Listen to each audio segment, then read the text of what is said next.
श्रीराम समर्थ। वक्रतुंड महाकाय सूर्यकोटि समप्रभ निर्विघ्नं कुरु मे देव सर्वकार्येषु सर्वदा।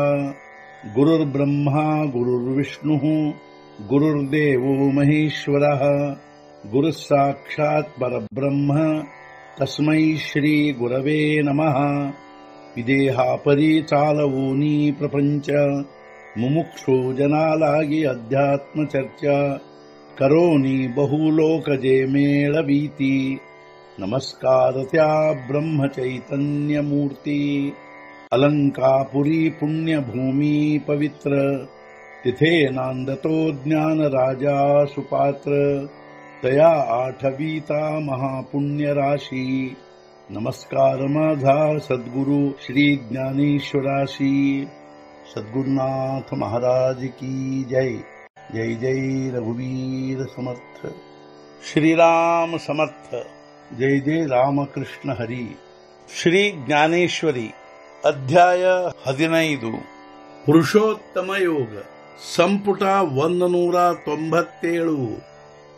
ते श्रीकृष्ण वचनामृत पार्थी भरोनी असे ओसंडत।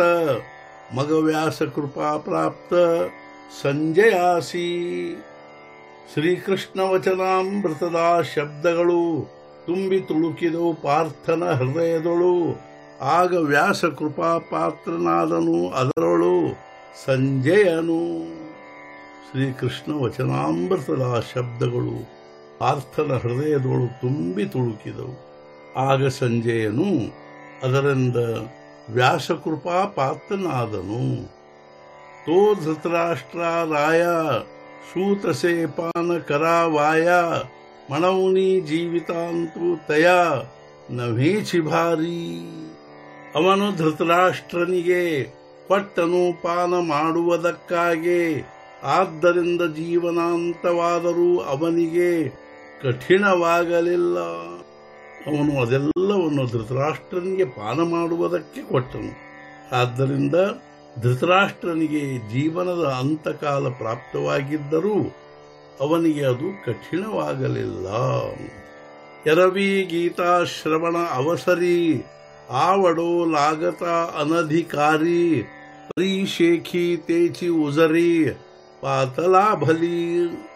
ಹಾಗೆ ನೋಡಿದರೆ ಗೀತಾ ಶ್ರವಣ ಕಾಲದಲ್ಲಿ ಅನಧಿಕಾರಿ ಅನಿಸುತ್ತಿದ್ದನ ವೇಳೆಯಲ್ಲಿ, ಆದರೆ ಅವನು ಪಡೆದ ಕೊನೆಯಲ್ಲಿ ಜ್ಞಾನ ಪ್ರಕಾಶ। ಹಾಗೆ ನೋಡಿದರೆ ಗೀತಾಶ್ರವಣ ಕಾಲದಲ್ಲಿ ಅವನು ಅನಧಿಕಾರಿ ಅನಿಸುತ್ತಿದ್ದನು, ಆದರೆ ಅವನು ಕೊನೆಯಲ್ಲಿ ಜ್ಞಾನ ಪ್ರಕಾಶ ಪಡೆದುಕೊಂಡನು। ಸದ್ಗುರುನಾಥ ಮಹಾರಾಜ ಕಿ ಜೈ। जय जय रघुवीर समर्थ। श्री पंढरीनाथ महाराज की जय। जय जय रघुवीर समर्थ।